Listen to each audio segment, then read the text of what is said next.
नमस्कार, मी गीताली विनायक मंदाकिनी, मिळून साऱ्या जणी मासिकाची मी संपादक आहे.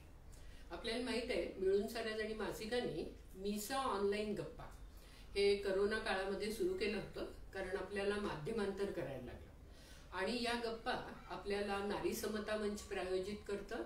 यावेळच्या आपल्या गप्पा विचारवेधनी आपल्याला प्रायोजित केल्या आहेत, त्याबद्दल त्यांचं मनापासून आभार मानते मी. आणि आपल्या सगळ्यांचं पुन्हा एकदा मनापासून स्वागत करते.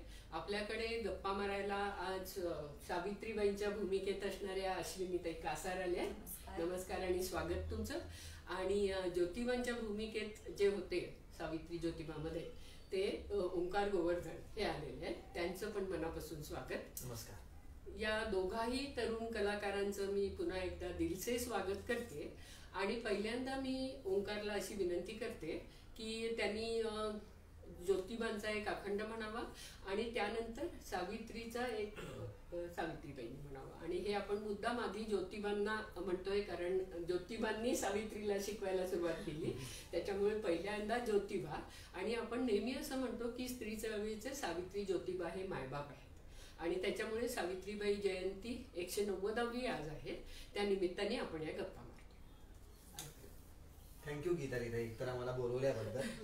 आणि आजचं औचित्यही खास आहे. आज सावित्रीबाई यांची 190वी जयंती आहे.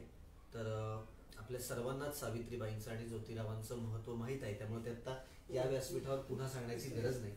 मी ज्योतिरावांनी लिहिलेला एक अखंड म्हणतो. धर्मराज्य भेद मानवा नसावे, सत्याने वागावे ईशासाठी. ख्रिस्त महम्मद मांग ब्राह्मणाशी, धरावे पोटाशी बंधुपरी. निर्मिकाचा धर्म सत्य आहे एक, भांडणे अनेक कशासाठी. धन्यवाद. आता सावित्रीबाई. नमस्कार गीतालीताई, खूप खूप आभार, कारण अशा एखाद्या रंगमंचावर येऊन आम्हाला फक्त ह्या विषयावर बोलायचंय. ही संधी आम्हाला क्वचित मिळते कलाकारांना, आणि ती उपलब्ध करून दिल्याबद्दल खरोखर मिसाचे आभार. सावित्रीबाईंची जी प्रसिद्ध 4 त्यांच्या लिहिलेल्या ओळी आहेत त्याच मी ऐकवते. ज्ञान नाही विद्या नाही, ते घेण्याची गोडी नाही. बुद्धी असूनही चालत नाही, तयासी मानव म्हणावे का. हा सावित्रीबाईंनी आपल्याला विचारलेला प्रश्न खूप आजच्या दिवसामध्ये महत्वाचा आहे, कारण खरंच कोणाला माणूस म्हणावं. म्हणजे आपण फक्त हात पाय नाक डोळे असणारे 2 पायावर चालणारे प्राणी म्हणून माणूस म्हणायचं का. माणुसकीने जगणारी संवेदनाशील असणारी माणसं, जे स्त्री पुरुष समता मानत आहेत, एकूण शोषणाविरुद्ध बोलत आहेत, शोषणाकडे संवेदनशीलपणे बघतायत, अशांना माणसं म्हणायचं असं आपल्याला वाटतंय. आणि त्याच्यामुळे तुम्ही तरुण कलाकार आज आलेले आहात, त्यामुळे मी विशेष आनंद व्यक्त करते. मगाशी मी म्हटलं तसं की माझ्यासारख्या म्हाताऱ्या, म्हणजे ज्याला ज्येष्ठ असं आपण म्हणतो वयानी, अशा व्यक्तींनी एखादं व्याख्यान देणं सावित्रीबाई आणि ज्योतिबांच्या कार्यावरती, यापेक्षा त्यांनी त्यांचं जीवनचरित्र साकार केलं अशा गुणी कलाकारांनी सावित्री आणि ज्योतिबा यांच्या कार्याविषयी बोलणं हे तरुणाईपर्यंत जास्ती मनाला भिडेल, प्रभावीपणे भिडेल असं मला वाटतं. आणि म्हणून आपण मिळून साऱ्या जणी मासिकांनी हा उपक्रम केलेला आहे. आणि त्याच्यामुळे मला वाटतं की आता आपला जो जानेवारीचा अंक आहे, हा जानेवारीचा अंक 3 जानेवारीमुळे नेहमीच सावित्रीबाईंविषयी काहीतरी अंकामध्ये असतो. बरोबर. पण आपल्याला माहित असेल की 30 जानेवारीला गेल्या वर्षी विद्याताई बाळ, म्हणजे आपल्या मिळून साऱ्या जणीच्या संस्थापक, नंतर पुष्पाताई भावे, इलिना सेन, त्याच्या आधी गेल्या वर्षी शांताबाई रानडे, ज्या खूप मोठं काम केलेलं आहे त्यांनी, सुलभाताई गवणे, अशा या पंचकन्या आपल्या या मुखपृष्ठावरती आहेत. आणि त्यांच्या पाठीशी सावित्रीबाई, म्हणजे सावित्रीबाईंचा विचार, त्यांची कृती, त्यांची कर्तबगारी सगळी यांच्या पाठीशी आहे. आणि जसं आपण पंचकन्या स्मरे नित्यम असं म्हणतो, तर या पंचकन्या खूप वेगळ्या आहेत. आधीच्या ज्या पंचकन्या होत्या त्या सुद्धा ग्रेट होत्या, पण कुठेतरी त्यांना म्हणजे अहिल्याची शिळा झाली, सीताबाईला काहीतरी अग्निदिव्य करायला लागलं. तर या पद्धतीनेच पुरुष प्रधानतेला नाकारणाऱ्या या सगळ्या, शोषणाला नाकारणाऱ्या या सगळ्या पंचकन्या, यांना नुसतं आठवून आपल्याला थांबता येणार नाही. बरोबर. यांनी काय केलं हे लक्षात घेऊन आपल्यालाही त्यांच्या कार्याची मशाल पुढे द्यायची. आणि ती मशाल पुढे न्यायला तुमच्यासारखे तरुण असल्यामुळे मला जरा जर वाटतं. त्याच्यामुळे आपण सगळ्यांना हा मुखपृष्ठ एकदा दाखवून याचं तुमच्या हस्ते प्रकाशन झालं असं म्हणूया. तू इकडे येणार का, दिसणार का? विचारवेधची आपली लेखिका मैत्रीण सरिता पण आता इथे आलेली आहे. आणि सरिता, मी, आणखीन आम्ही 3 जण सगळे मिळून या अंकाचं प्रकाशन करतोय. आणि विद्यार्थ्यांची आठवण यावेळेला अर्थातच खूप येते. 30 जानेवारीला त्यांना 1 वर्ष होणार आहे. आणि आपल्याला या कार्यक्रमातच मी असं सांगते की 12 जानेवारीला विद्यार्थ्यांचा वाढदिवस असायचा आणि 30 जानेवारीला त्यांचा पहिला स्मृतिदिन. त्यामुळे आम्ही विद्या स्मृती संवादमाला असं 12 जानेवारी ते 30 जानेवारी असे वेगवेगळे कार्यक्रम घेणार. तर त्या कार्यक्रमाचं सुद्धा फेसबुक लाईव्ह असेल आणि त्याला सुद्धा आपण जरूर या असं आग्रहाचं निमंत्रण मी आपल्या सगळ्यांना एकदा करते. धन्यवाद. आणि आता आम्ही गप्पांकडे वळूया. होय. Okay, so ready? येस. तर पहिला तुला प्रश्न आहे अश्विनी. खरं म्हणजे मी तुला पहिलं जे बघितलं ते कट्टी बट्टी या मालिकेत पाहिजे आणि मी तुझ्या प्रेमात पडले. त्याच्यामुळे मला इतकं तुझं काम आवडतं ना. तर ते काम आणि आत्ता सावित्रीचं काम असं बघून मला असं वाटलं की आता या 2 मालिका समजा आपण घेतल्या, मध्ये किंवा त्याच्या आधी कमला सुद्धा आहे. आणि कमला ही आपल्याला माहिती आहे की विजय तेंडुलकरांच्या कादंबरीवरची आहे.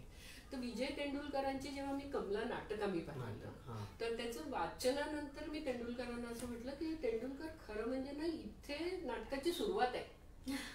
म्हणजे तिथे पहिल्यांदा कमलाला जे रिअलायझेशन आहे तर त्या पद्धतीचा त्या सगळ्या मालिकांमध्ये सुद्धा तू काम केलंयस. तर मला असं वाटतं की या सावित्री ज्योती या मालिकेमध्ये काम करताना तुला विशेष काय ह्या प्रश्नाचं खरं तर उत्तर द्यायला मला कायमच आवडतं. हा माझा आवडता प्रश्न आहे. कारण अशी सिरियल विश्वात किंवा कुठल्याही कला क्षेत्रात, आता आमच्या कलाकारांच्या क्षेत्रात अशी एक तक्रार असते की आम्हाला वैविध्य मिळत नाही. वेगवेगळ्या भूमिका आम्हाला कदाचित कोणीतरी टाईपकास्ट करून टाकतं किंवा अरे हे एवढंच करू शकतात असं वाटतं लोकांना, कारण त्यांनी त्या तशा भूमिकांमध्ये पाहिलेलं असतं.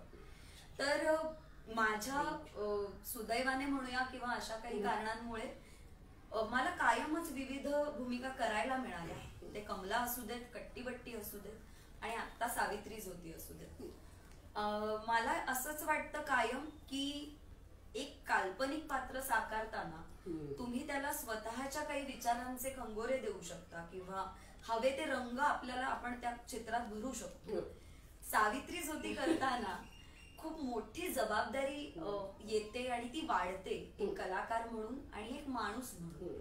कारण केवळ विचार एनॅक्ट करून तेवढ्यावर थांबणार नाहीये हे कुठेतरी जाणवायला लागतं, कारण तेवढी संवेदनशीलता असते आणि ती असणं हे अपेक्षित आहे या कलाकारांकडनं.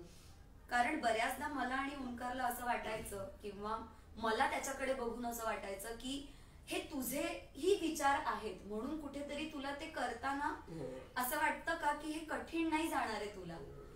मला सावित्रीमाईंचे पेशन्स मिळवायला आणि त्यांचं सगळं सहन केलेलं माझ्या मध्ये उतरवायला मला एक वेगळं ट्रेनिंग स्वतःला द्यावं लागलं, याच्याबद्दल काही शंकाच नाही.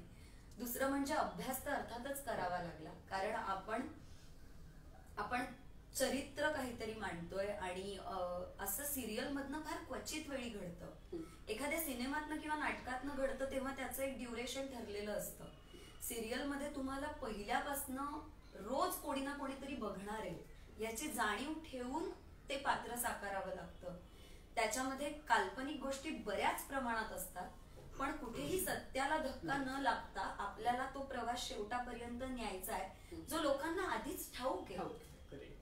ही गोष्ट कदाचित मला आव्हानात्मक वाटली होती आणि म्हणून सावित्रीमाईंना साकारणं भूमिकेतनं हे खूप जास्त चॅलेंजिंग होतं इतर 2 भूमिकांपेक्षा.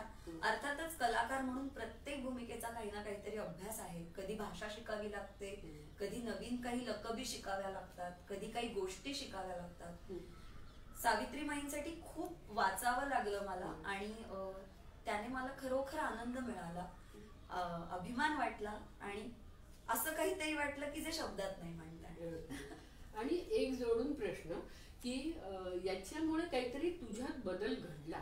म्हणजे हा कालावधी लहान आहे किंवा हे नाही मला एक्झॅक्टली म्हणायचं की झालंच असेल असं नाही, पण असं काही घडलं का की ही भूमिका केली किंवा हा अभ्यास झाला आणि त्या भूमिकेत तू किती नाही म्हटलं तरी तुमचं दिवसभर शूटिंग आणि काय काय चालू असतं, तर त्याच्यामुळे तुला एकदम जाणवलं बरं का की एरवी अश्विनी अशी नसती वागली पण आत्ता अशी वागली आणि हा बहुतेक त्याचा इम्पॅक्ट आहे की काय, असं काही घडलं का? असं जाणवलंय, बऱ्याचदा जाणवलंय, अगदी छोट्या छोट्या प्रसंगांमध्ये जाणवलंय.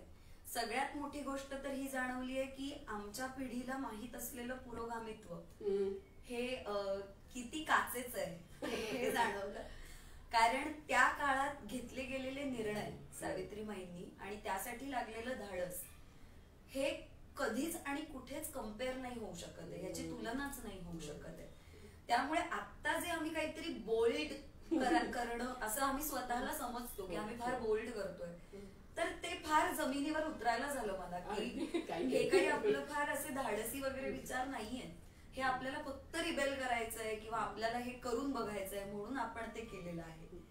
पण सावित्रीमाई साकारत असताना या सगळ्या गोष्टी छोट्या छोट्या अनुकरणातनं किंवा छोट्या छोट्या प्रसंगांमधनं घडत होत्या की इथे मी अश्विनी म्हणून पटकन भांडायला गेले असते, इथे मी अश्विनी एक मुंबईत वाढलेली मुलगी म्हणून लगेच सोक्षमोक्ष लावला असता, इथे मी मुद्दाम गप्प बसले असते डिप्लोमॅटिक.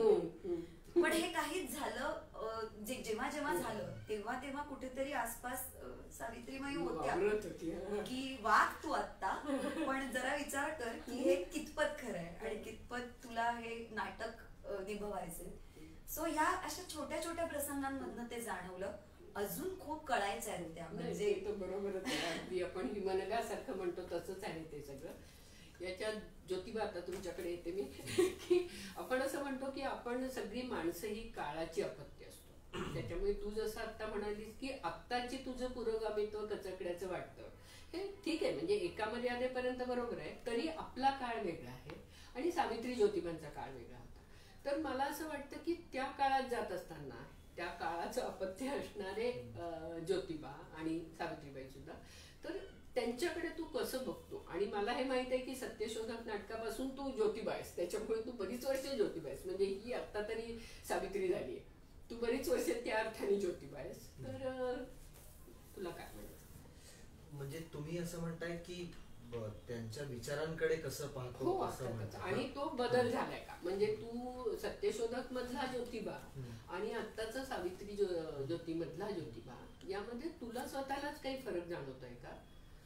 एकतर अर्थातच वैचारिक दृष्ट्या म्हणत असाल तुम्ही तर जसं जसं आपण त्या माणसांबरोबर राहतो तसं तसं आपल्याला त्यांचा सुरुवातीचा मुद्दा संपून त्याच्यातली गुंतागुंत देखील लक्षात येऊ लागते.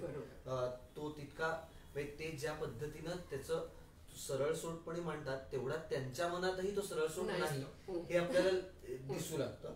कारण का त्यातली गुंतागुंत आपल्यालाही जाणवू लागते, आसपासच्या गोष्टी घडत राहतात तशी तशी. हे एक आणि हे त्यामुळे जास्त जाणवत होतं.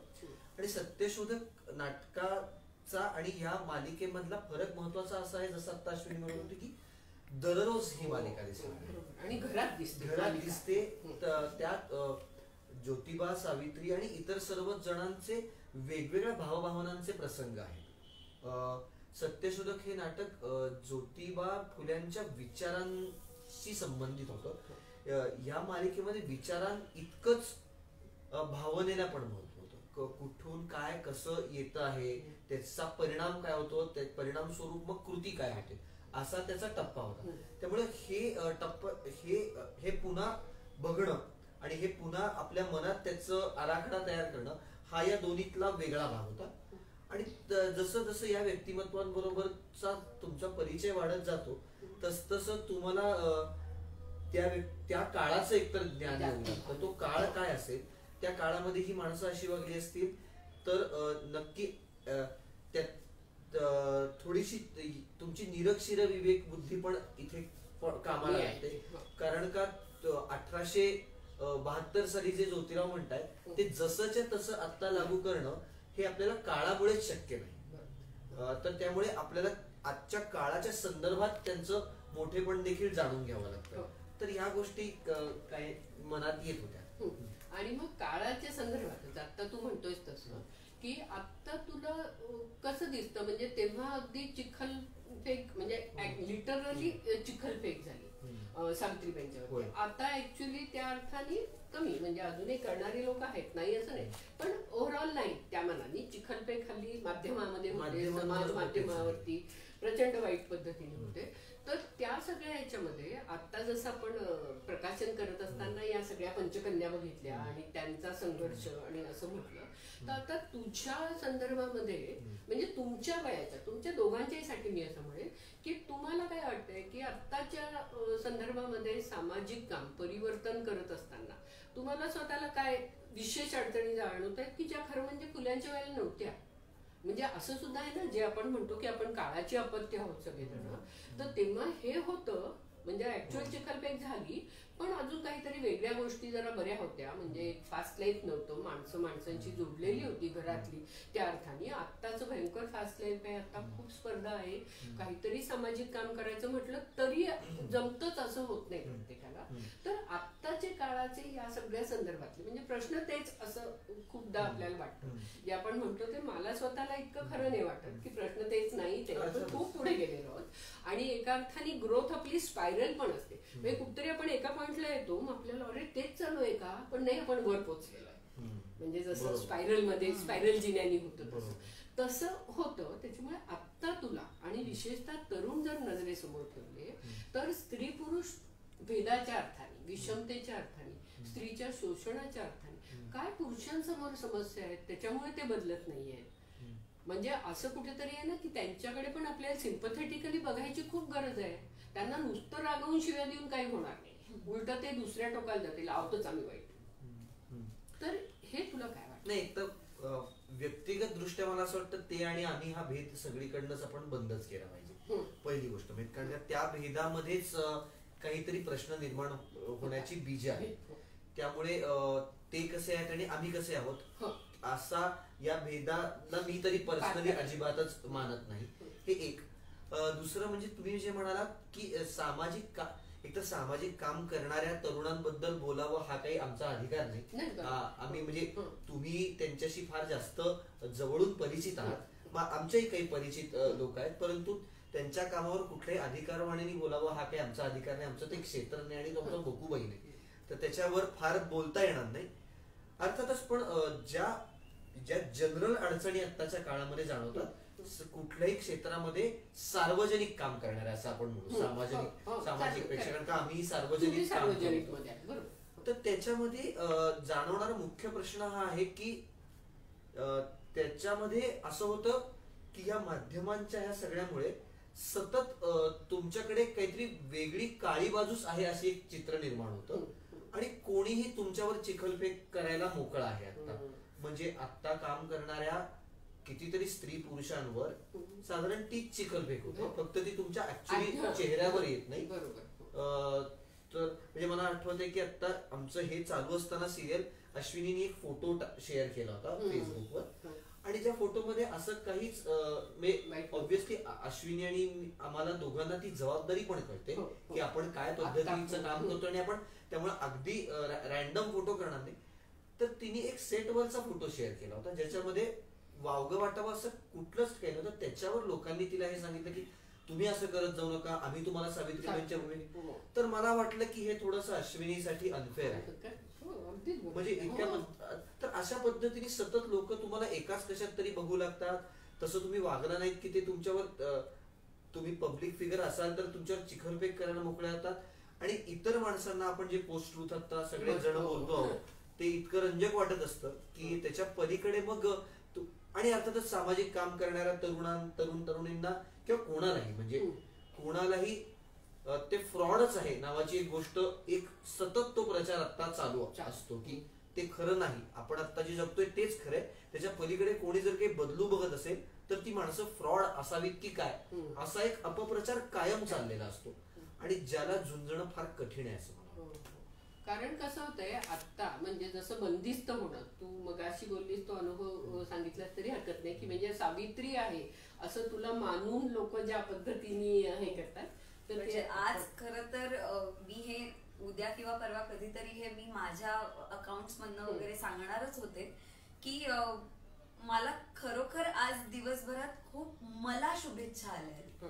मला मान्य आहे की ते माझ्यातल्या सावित्रीमाईंना अभिवादन करण्याचा आणि त्यांना वाढदिवसाच्या शुभेच्छा देण्याचा प्रयत्न करताय. पण कधी कधी या भाबडेपणाचं असं वाटतं की मला ते सगळं घेता येणं शक्यच नाहीये, कारण मी कलाकार आहे आणि मी आता सावित्रीमाईंची भूमिका करतेय. तर मी त्यांचं प्रेम समजू शकते, मी प्रेक्षकांचा आदर समजू शकते, पण मला कुठेतरी असं वाटतं की त्यांना ही जाणीव नक्की आहे ना की उद्या ते अश्विनीला कुठल्या तरी वेगळ्या भूमिकेत पाहायला तयार आहेत ना, ह्याचा एकदा त्यांनी स्वतःला हा प्रश्न विचारून जरूर मला सांगावं. मला आता प्रचंड आनंद होतोय, मनुष्य स्वभाव आहे की मला जर त्या वेशातले माझे काही फोटोज आणि त्याला बॅकग्राऊंड काहीतरी ठेवून लोक जर सोशल मीडियावर ते टाकतायत तर तुमच्या मूर्त काही अमूर्त कल्पनांना एक स्वरूप मिळालंय, तर त्याबद्दल मला खरोखर छान वाटतंय आणि मी त्यासाठी मनापासून आभार मानते. पण हो, पुढे हेही घडणार आहे की मी कुठल्या तरी वेगळ्या भूमिकेतनं तुमच्या भेटीला येईल. तुम्ही अगदीच मला तेव्हा कलाकार म्हणून जज करू शकता, तुम्हाला माझं काम आवडतं की नाही हे म्हणून जज करू शकता, पण आजचा हा अनुभव खरोखर ओव्हरवेल्मिंग आहे. मी माझ्या आयुष्यात कधीच 3 जानेवारी विसरूच शकणार. या बाबतीत मला असं वाटतं की त्या कलाकारालाच स्वतःला वेगळ्या भूमिकेत बघण्याची सवय झाली असली पाहिजे, तर प्रेक्षक ते कालांतराने स्वीकारतात. आपल्याकडे काही कलाकारही असे असतात की ज्यांना इतर भूमिकांमध्ये स्वतःला ठेवण्याची इच्छा नसते, त्यामुळे प्रेक्षकही त्यांना त्याच भूमिकांमध्ये वर्षानुवर्ष पाहू लागतात. आणि मुख्य या निमित्ताने मला अजून एक जी तारेवरची कसरत आहे एका अर्थाने की कृतज्ञता व्यक्त करणं. जी मोठी माणसं होऊन गेली, ज्यांना अगदी आपण महामानव म्हणतो की ज्योतिबा असतील, राजर्षी शाहू असतील किंवा आंबेडकर असतील, रावसाहेब आंबेडकर, पण या सगळ्यांना त्यांचं कार्य खूप ग्रेट आहे, याविषयी प्रश्न नाही. त्यांच्याविषयी कृतज्ञता व्यक्त करायला पाहिजे, हेही खरं आहे. पण आपण ज्या पद्धतीने विभूती पूजेकडे जाणारा आपला समाज आहे ना, म्हणजे आता सुद्धा आम्हाला याच्यावरती आपण सगळ्या विद्याताई, पुष्पाताईंचे फोटो मुखपृष्ठावर घेत असताना आम्हाला सतत हे म्हणते म्हणजे मी की आम्हाला याची जाणीव आहे की विभूती पूजा किंवा स्मृतिरंजनामध्ये आम्हाला अडकायचं नाहीये, आम्हाला पुढे जायचं आहे. पण ज्याला इतिहास माहित असतो तोच इतिहास घडवू शकतो असं सुद्धा आपण म्हणतो. त्यामुळे आपल्याला याची कृतज्ञता तर ठेवायला पाहिजे, पण विभूती पूजेत अडकून म्हणजे एकदा पूजा करून टाकली, नमस्कार केला की आपण काही करायला मोकळे, हे जे आहे एका अर्थाने त्याच्याविषयी सामान्य लोकांनी नीट विचार करायला पाहिजे. आणि आता उलट होत आहे, इतिहासातल्या एक एक प्रतिमा घ्यायच्या, एक एक माणसं घ्यायची आणि त्यांच्या नावाने राजकारण करायचं. आणि हे सगळं राजकारण पुन्हा सत्तेचं असणार किंवा तू मगाशी म्हणाला तसं एकमेकांना दुभंगून टाकणार, म्हणजे विभागणारं राजकारण असणार. तर याच्यावरती तुमच्या पिढीला काही सोल्युशन सापडतं का? कारण मी म्हणते तसं कृतज्ञता तर असली पाहिजे, ती व्यक्त पण व्हायला पाहिजे, पण तुम्ही विभूती पूजा नाही केली पाहिजे. मला असं वाटतं की आता एक मोठा असा गट आहे की ते कायम सिरियल्सना नावच ठेवतात किंवा सिरियल म्हटल्यावर हेच असणार किंवा हे असंच असणार, ह्या संकल्पना त्यांच्या मध्ये फिट झालेल्या आहेत त्या. आणि त्यांचं काही फार चूक नाही, कारण त्यांच्या समोर उदाहरणं कदाचित तशी असतील आणि त्यांनी कदाचित सावित्री ज्योती पाहिली नसेल. पण मला असं वाटतं की इकडे मालिकांना खूप मोठा वाव आहे त्यांच्या माध्यमातनं. मालिका एकतर रोज दिसतात. आता जेव्हा सावित्रीमाईंना सावी म्हटलं जातं तेव्हा ती पटकन कनेक्टेड वाटू शकते. ज्योतिरावांना ज्योतिराव म्हणण्याचा एक प्रसंग तयार होतो. त्यासाठी ज्योतिरावांनी ज्या खस्ता खाल्ल्यात, त्यांनी जे सहन केलंय ते रोज दिसतंय लोकांना. त्यामुळे ज्योतिराव होण्याचा जो प्रवास आहे त्याच्यामध्ये ज्योतिराव आपलेसे वाटू लागतात. जेव्हा ही माणसं माणूस म्हणून दिसू लागतात आणि मग त्यांचा कार्याचा जेव्हा प्रवास कळतो, तेव्हा कदाचित ते विभूती पूजनाकडे न जाता किंवा केवळ स्मृतिरंजनाकडे न जाता ते माणूस म्हणून दिसू लागतात असं मला वाटतं. आणि यामध्ये मालिका खूप मोठा त्यांचा खूप मोठा रोल आहे याच्यामध्ये. त्या खूप मोठा रोल प्ले करतात, जे आपल्याला फिल्म बघताना माहित असतं की 3 तासाचाच अवधी आहे आणि त्याच्यामध्ये हा ग्रेटनेस कुठेच त्याला तडा जाता कामा नये. किंवा नाटकाच्याही याच्यात आपण विचारांना कुठेच धक्का नाही लावू शकत. मालिकेतही आपण विचारांना धक्का नाही लावू शकत, पण ते आपलंसं करण्याकडे मालिकांचा कल जरा जास्त असतो. तुला काय वाटतं? मला वाटतं माझा मुद्दा माझं उत्तर तुमच्या पुढच्या प्रश्नाचं मी देतो, कारण का आधीच्या प्रश्नाचं अश्विनीने दिलं. मला असं वाटतं की अशा पद्धतीचं अशी सिच्युएशन जी तुम्ही स्थिती आता मांडली त्याच्यावर काय वाटतं, तर मला असं वाटतं की माझ्या पुरतं उत्तर हे व्यक्तिगत आहे. म्हणजे माणूस म्हणून मी सर्व पूर्वग्रहांमधून मुक्त झालं पाहिजे. जेंडरच्या, त्याच्यानंतर कास्ट, जात, वर्ण, लिंग, धर्म, नॅशनॅलिटी सर्व. आणि मला जी आता सामाजिक दृष्ट्या महत्वाची माणसं वाटतायत त्यांचा मला जर कार्यकर्ता होणं शक्य नसेल तर मी पुरस्कर्ता तरी असलं पाहिजे, एवढं मी माझ्या पुरतं पाहिजे असं मी म्हणतो. आता याच्यामध्ये आता तू मालिकेचा रोल आणि असं बोललीस ना, त्याच्यामुळे मला वाटतं आपण पुढे जाऊन जे बोलणार होतो ते आता बोलू शकतो टीआरपीच्या संदर्भात. की म्हणजे जसं झालं की मी ही मालिका सतत बघत होते आणि मला खूपच चांगलं वाटत होतं मालिका सगळी बघत असताना. आणि अचानक एकदम काहीतरी इतके तारखेपासून दुसरी मालिका तिथे असं जेव्हा मी बघितलं तेव्हा मला विशफुल थिंकिंगने वाटलं की याची वेळ बदलली. ओके, सुरुवातीला की कारण अजून बरंच पुढे घडायचं होतं. त्याच्या आधी माझ्या मनामध्ये एक सतत मात्र प्रश्न होता, जसं मी अश्विनीला बोलले होते की मला सारखी भीती वाटते की ज्योतिराव गेल्यानंतर ही मालिका थांबेल की काय, आणि पुढे सावित्रीबाईंनी एवढं मोठं कार्य केलं आणि ते कुठंच येणार नाही अशी सुरू झाल्यापासूनच नावामुळे, कारण सावित्री ज्योती होतं त्याच्यामुळे ज्योती गेल्यानंतर मग सावित्री नाही, म्हणजे असं एक होतं. पण हे जेव्हा झालं तेव्हा मला एकदम खूपच वाईट वाटलं की अरे नाही, ही बंदच होते, म्हणजे वेळ तर नाही, बंदच होते मालिका. तर याच्या मागचं गणित काय आहे हे बघून तुम्हाला काय वाटलं? सेटवरती चर्चा काय झाली? आणि टीआरपी घोटाळे सध्या आत्ताच चालू आहेत त्याच्यामुळे अजून तो त्याला एक वेगळाच रंग आला.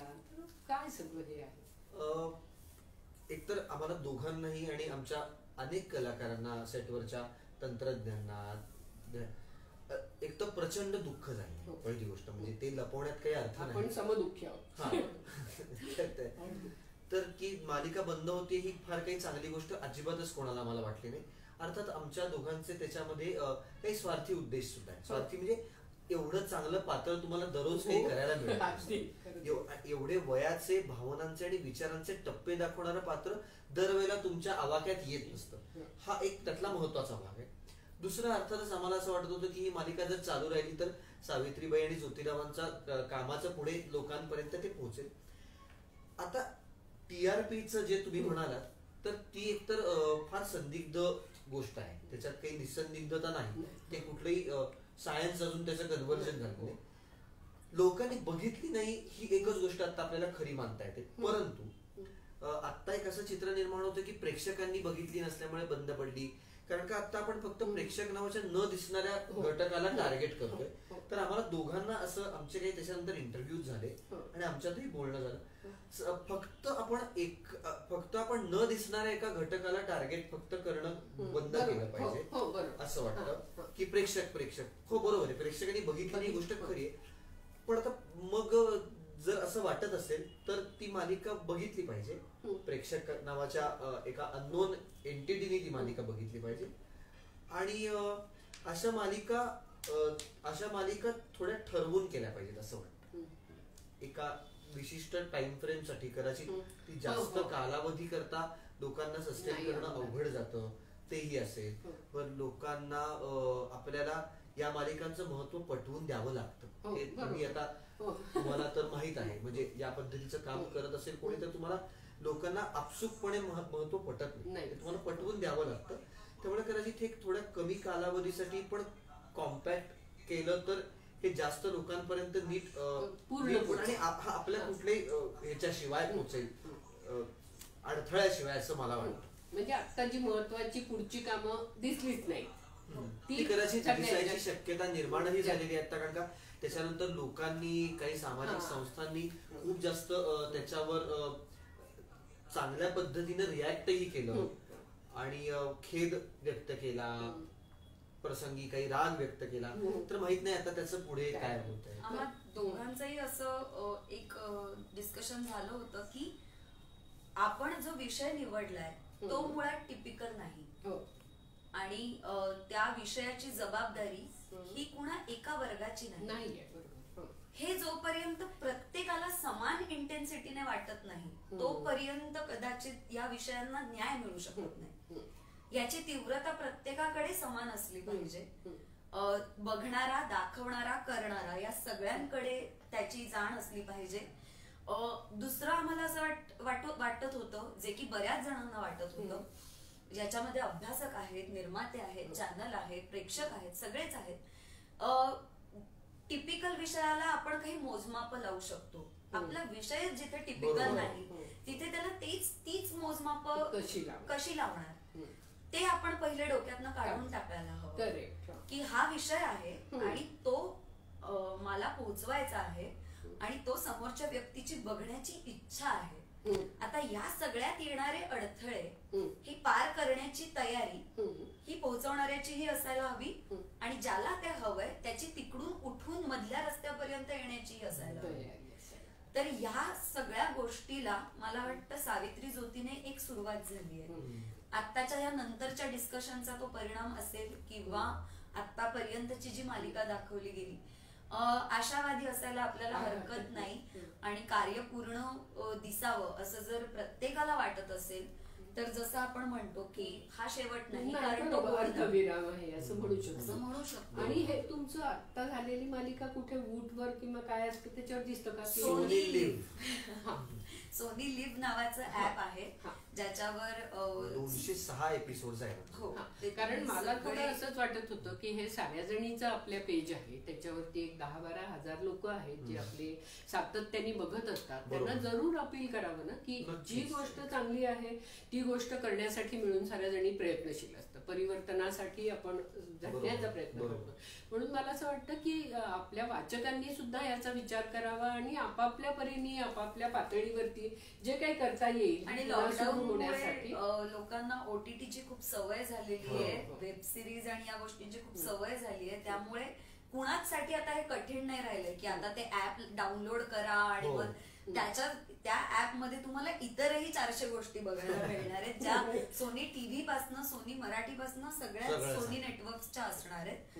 सो असं नाही की तेवढंच तुम्हाला, तर हे सवयीच आहे सगळ्यांच्या, त्यामुळे ते खरोखर कुणीही बघू शकतं. आता तो आपल्या उत्पलने विचारलेला प्रश्न की नेटफ्लिक्स आणि हे सगळं जे काय बाकीचं आहे मी ते बघत नाही, त्यामुळे तुम्ही बघत असाल आणि त्याचे नाही सिनियर कलाकार या अर्थी की खरोखर ओंकारने काम खूप आधीपासून केलेलं आहे आणि त्याचा अभ्यासही आहे या विषयातला तर आहेच, पण तो वाचतोही खूप. तर मला वाटतं फक्त लिहितो जरा कमी ही माझी काही तक्रार आहे, पण तू आता लिहायचेस. आता नेटफ्लिक्स हे सर्व ओटीटी प्लॅटफॉर्म जे सुरू झालेले आहेत ते खरंच एका मर्यादेपर्यंत ते फार चांगल्या गोष्टी आपल्यापर्यंत पोहोचवत आहेत. आपल्या जगातले अल्ट्राव्हायोलेट आणि इन्फ्रारेड स्तर ते आपल्याला दाखवत आहेत. खरं सांगायचं तर बोलायचं झालं तर त्याच्यातली पात्र जी आहेत त्यांचे ते बरीचसे अनेक वेबसिरीज आहेत त्यातली पात्र स्टिरियोटिपिकल हिरोज नाहीत. त्यांचे चेहरे वेगळे आहेत, त्यांची अभिनयाची धाटणी वेगळी आहे, दिग्दर्शनाची शैली वेगळी आहे, त्याच्यातनं जे सांगायचं आहे ते जास्त काहीतरी खोल आहे. असा सर्वच या सर्व सिरीज मध्ये आपल्याला दिसत आहे. अनेक सिरीज मध्ये त्याची काही इतरही व्यावसायिक गणित आहेत. आता फक्त माझा प्रश्न म्हणजे माझा निरीक्षण इतकंच आहे ते किती बघावं हे आपल्यावर. एक्झॅक्टली. आणि ते तरुणांना जरा प्रॉब्लेमॅटिक आहे मला वाटतं, म्हणजे किती आणि कसं हे थोडं हे आता आपल्या प्रत्येकच गोष्टीचं नाही ना. पण या गोष्टींनी काय केलं आहे की या गोष्टींनी आता आपल्या जी आपली जी आतापर्यंतची जी प्रमुख माध्यम होती त्यांना चांगल्यापैकी संभ्रमात आणि विचारात टाकलेलं आहे. ओके, की आपण आता नक्की काय दाखवायचं आहे प्रेक्षकांना आपल्या, जेणेकरून ते कदाचित ही सिच्युएशन आता लगेच 2 महिन्यात येणार नाही, कारण का इतकी वर्ष तो पोचला गेलेला प्रेक्षक आहे या माध्यमांच्यावर. तर तो प्रेक्षक वर्ग असा लगेच कमी होणार नाही, परंतु ही मोठीच ही आहे, सूचना आहे की आता लोकांची टेस्ट बदलते. म्हणजे एक जनरेशन पुढे लोक काय बघतील ते आता नाही सांगता येणार आपल्याला. त्यामुळे या सर्वच आत्ताच्या इतर सर्व माध्यमांना त्यांनी विचार प्रवृत्त केलेलं आहे, निश्चित मोठं योगदान आहे म्हणजे त्या अर्थाने. आणि दुसरं मला असंही वाटतं की इव्हन या मालिका ज्या आहेत ना वाहिनींवरच्या, त्या सुद्धा यामुळे असेल किंवा आधीपासूनही विषय म्हणून खूप वेगळे वेगळे विषय घेतात ना. म्हणजे इव्हन कट्टीबट्टीतला विषय किती वेगळा होता. त्याच्यामुळे मला असं वाटतं की विषय म्हणून वेगळा घेणं आणि त्यामुळे माझ्यासारखीला एकदम वाटणं की अरे वा, म्हणजे एकदम आशा वाटायला लागते की अरे या आता मालिकेमध्ये काय काय. तर तिथे मालिका पुढं ती आपली ब्लॅक अँड व्हाईटच्या दिशेला जायला लागते. पण मला तरी सुद्धा असं वाटतं की त्या मालिकांमध्ये काहीतरी एक परिवर्तनाचा विचार आलेला असतो की जो खूप असं काहीतरी असतं, एवढूसाच बारीकसा विचार असतो. पण मग लोकांचं मानस बघताना मला स्वतःला काही वेळेला असं वाटतं की आम्ही असं एकदम संपृक्त, म्हणजे विशेषतः माझ्या बाबतीत काहीतरी असं वैचारिक एकदम बोलणं सगळं आणि मग ते न पोचणं यापेक्षा असं खूप काहीतरी आणि त्याच्यात एवढंसं जात आहे आणि मग ते सगळं त्या जगण्याच्या संदर्भात जातं आणि त्याच्यामुळे ते प्रेक्षकांच्या मनाला पोचतं का, भिडतं का, असा एक मी आपली आशावादी जास्ती असल्यामुळे असेल की मला एक असं वाटतं की मालिकांचे फक्त वाईटच परिणाम होतात असं नाही, तर या ज्या सोकॉल्ड वाईट मालिका आहेत याच्यातून सुद्धा काहीतरी मेसेजेस दिले जातात आणि ती लोक घेतात की काय, असं मला एक वाटतं. तर याविषयी तुमचा काही अंदाज आहे का? मी फक्त मालिकाच केल्यात त्याच्यामुळे मी कुठल्या इतर माध्यमात काम करण्यापेक्षा जास्त मालिका मध्ये काम केलंय. सावित्री ज्योती ही माझी 4थी मालिका होती आणि लीड म्हणून काम केलंय. त्याच्यामुळे महिन्यातले जास्तीत जास्त दिवस या सेटअप मध्ये मी काम केलेलं आहे. बरोबर आहे, तुमचं निरीक्षण अतिशय योग्य आहे. कारण बऱ्याचशा अशा स्त्रिया आहेत आणि असे पुरुषही आहेत. मुळात आपण आता ना हे भेद थांबवायला हवे. मला काही आजोबा असे दिसलेले आहेत की ज्यांना मालिकांशिवाय जेवण जात नाही, तर त्यांनी त्यांच्या सवींना ते त्यांनी स्वीकारलेलं आहे. आणि दुसरी गोष्ट ते त्याच्यात रमतात, त्यांचा तो कम्फर्ट झोन आहे. बऱ्याचदा त्यांना खूप ट्रान्सपरन्सी त्रासदायक वाटू लागते. त्यांना तुम्ही एखादी बोल्ड फिल्म जितकी त्यांना ती पचणार नाही किंवा त्यांना असं वाटेल की हे असं दाखवलं असतं तरी चाललं असतं, हे इतकं उघड नको होतं. तर तो एक पडदा ठेवण्याचं काम मालिका अजूनही करतायत. दुसरी गोष्ट, आपण कायम असं म्हणतो की समाजातल्या गोष्टींचं प्रतिबिंब मालिकांमध्ये येतं की मालिकांमधलं समाजात प्रतिबिंबित होतं किंवा कुटुंबांमध्ये ते येऊ लागतं. तर हा अजूनही हा न सुटलेला मुद्दा आहे. कारण हे बऱ्याचदा दोन्ही बाजूंनी होत असतं. तर मालिकांच्या बाबतीत मला कायम असं वाटतं की हे माध्यम बऱ्याचदा लोकांना जास्त रिलेट करतं. त्या प्रत्येकाला असं वाटायला लागतं की ही मी आहे, ही माझ्या शेजारची, ही माझी आई आहे, ही माझी काकू आहे, हे वाटू लागतं. अर्थात ते बघणारा वयोगट मात्र आता खूपच विस्कळीत प्रमाणात आहे. कारण आपल्या हातात यंत्र आलंय आणि आपल्या वेळेनुसार आपण ते चालवू शकतो. TRP न येण्याचं एक कारण, मला जर तो भाग मला जर रात्री 10:30 नंतर काम झाल्यानंतर जर बघता येणार आहे तर 7:30 वाजताच मी टीव्ही लावायला पाहिजे असं काही ऑब्लिगेशन राहत नाही. ज्याचा फटका वायदवे आम्हाला बसतो. कारण त्या वेळीच ते बघितलं जाणं आमच्यासाठी गरजेचं असतं. तर ती मालिका सस्टेन होते आणि त्याचे भाग वाढतात आणि मग बघायची नसली तरी बऱ्याचदा बघितले जातात आणि बघायची असली तरी बघता येत नाही. ह्या दोन्ही गोष्टी घडतात. पण मालिका हा एक मोठा परिणाम करणारा एक घटक आहे हे मला कायम वाटतं आणि तो अजूनही थोडा काळ तसा राहील. अर्थात त्याची प्रायोरिटी थोडीफार बदलेल, त्याची इंटेन्सिटी बदलेल, पण हा घटक परिणामकारक राहणार आहे असं मला वाटतं. बरोबर. तू मगाशी जे नेटफ्लिक्सचं म्हणाला ना, एक्सरे, इन्फ्रारेड वगैरे असं होतं, तर इथे तरुणांना काही वेळेला हे नकोय रेज, जरा साधं असू दे ना असं वाटू शकतं का रे?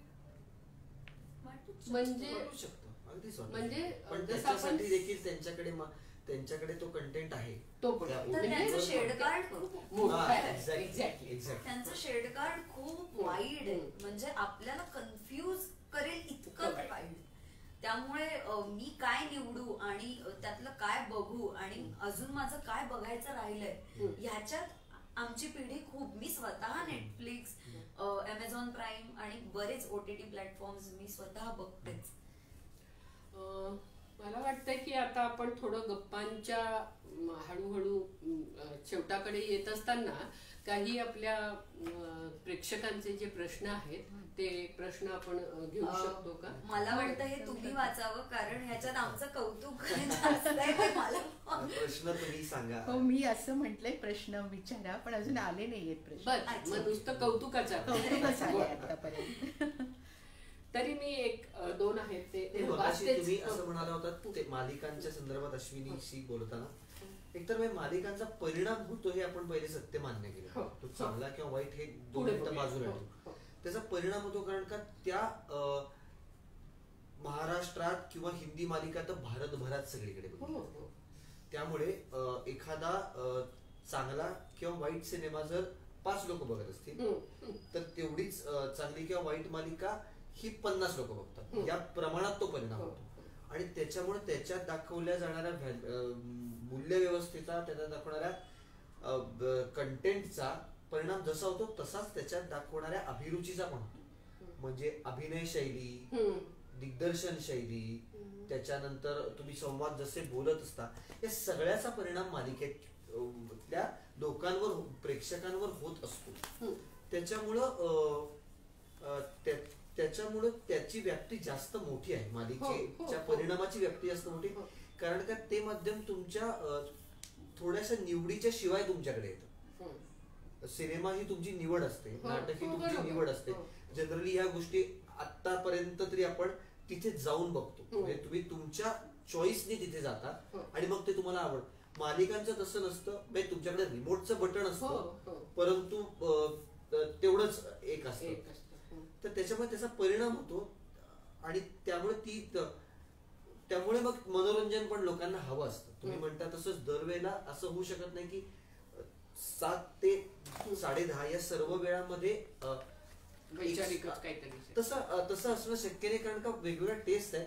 तुम्ही काय पद्धतीचा हे मांडता आहात त्याच्यामध्ये, कुठल्या जाणीवा तुम्ही त्याच्यातनं मांडू बघता हे महत्वाचं आहे. कदाचित 4 गोष्टी 10 मधल्या 6, आता तुम्ही तर जे काम करतात गेली अनेक वर्ष, त्यात तुम्हाला हा अनुभव कायमच आहे की 10 मधल्या 6 गोष्टी साध्य झाल्या तरी पुरेसं आहे असं वाटतं आपल्याला.